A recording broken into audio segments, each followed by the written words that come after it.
It's really a pleasure to be here and great to be able to share some reflections. Of course, these are nascent ideas that I think would require developing. And I really just want to make 6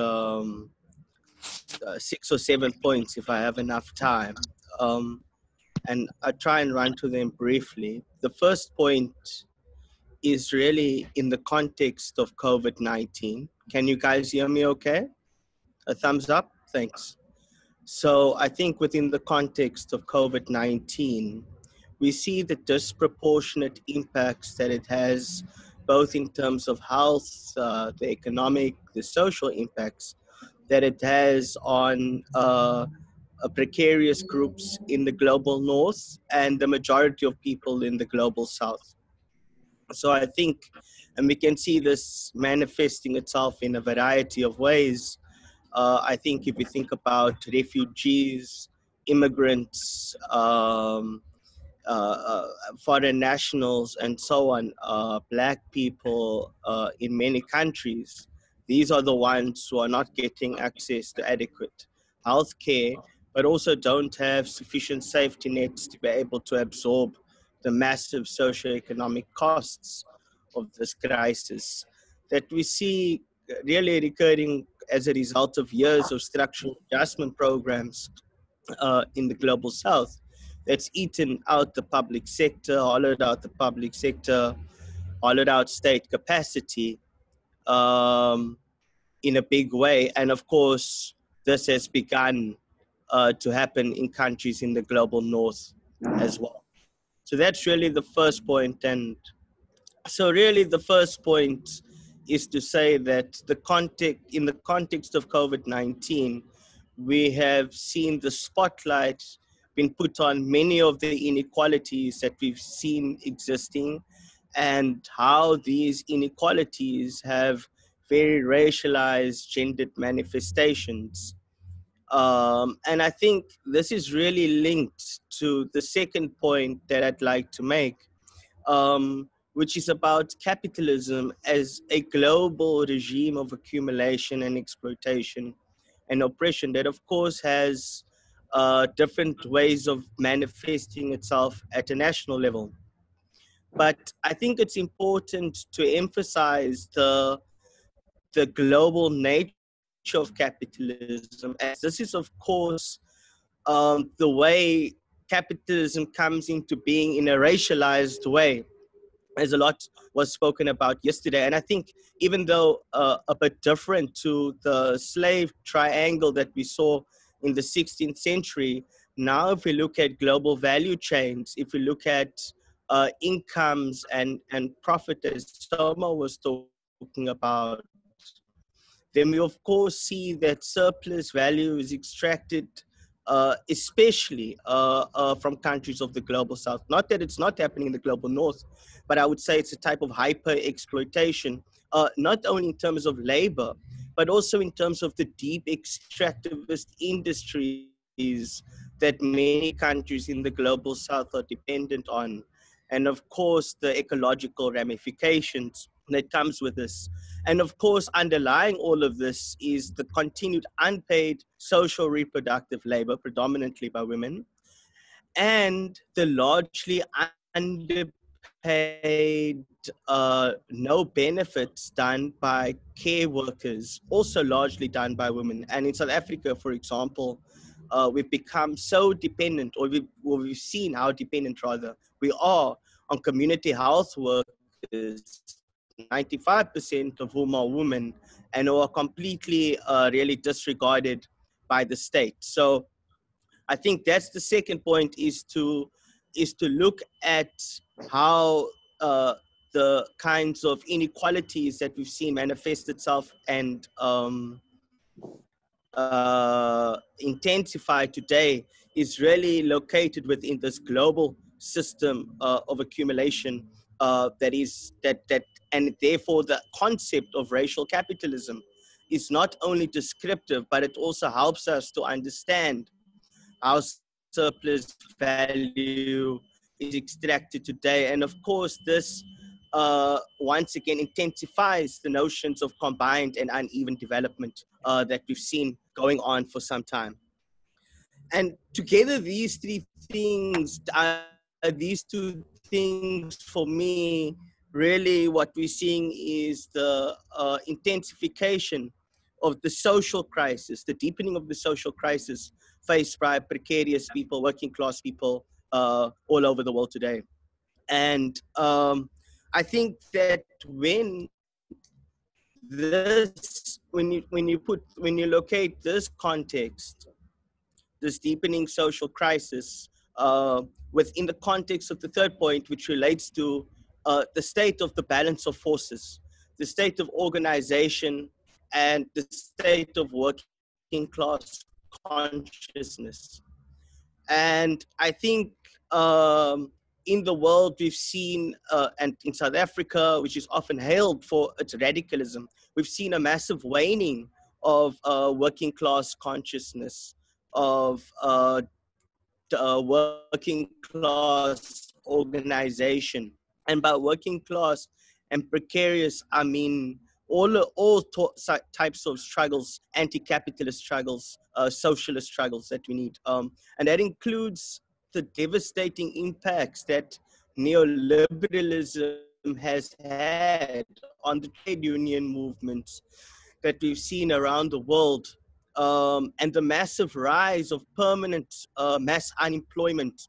And when you think about this, and you think about how what how we can put where organization is, I think it's a massive crisis, and it signifies not only a crisis, the crisis of the economy, the crisis of the environment, but a crisis of politics that I think we're seeing today. And it's in this context that I think we need to ask, so who's resisting?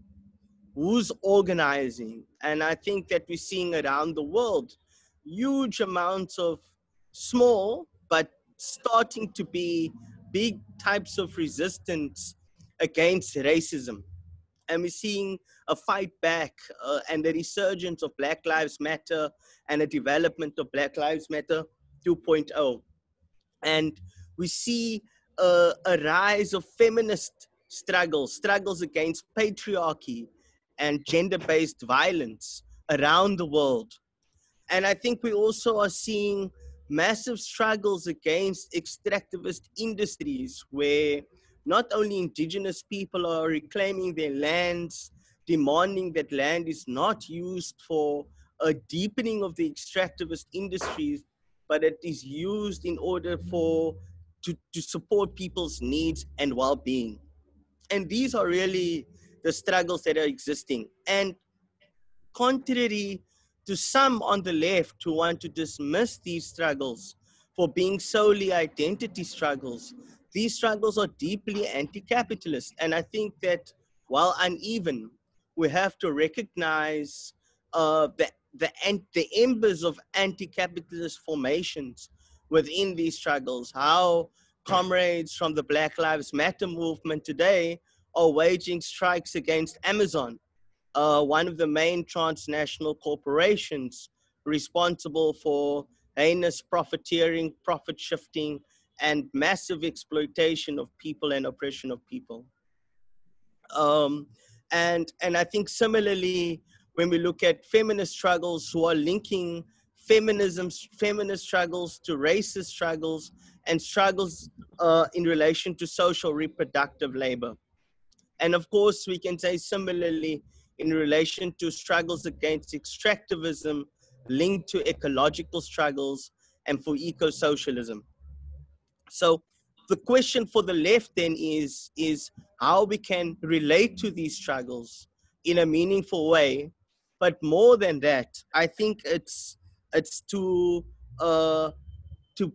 develop programs of real transitional demands. And I think when we talk about transitional demands, and it's in the context where the left's not ready for revolution, I would say, even though some might say we are, I'm not so sure when we do a concrete analysis of class forces that we are ready. But it's not to say that we shouldn't be organizing for such situations. But in the meantime, I think it's about, in thinking about transitional demands, it's got to be demands that contributes to the building of mass movements, to the building of resistance and struggles. It has to be, as Soma and many others have spoken about, Marxist intersectional struggles that are deeply anti-capitalist, but also eco-socialist, because we have to fight the massive climate emergency that we're facing right now. And if we don't, then none of these struggles will count. And we have seen that the liberalist logic of a green capitalism is also racist, because it's going to continue with sending green carbon emissions, the cost of carbon emissions to the global south, whilst deep exploitation and extractivism continues in any case.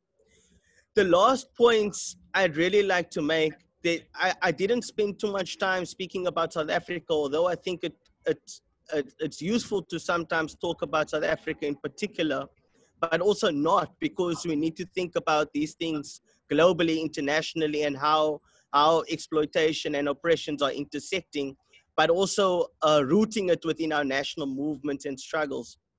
But really, I'd like to conclude by thinking in terms of the Black Lives Matter movement today. I think many movements like this Black Lives Matter is a continuation of Black Lives Matter a few years ago.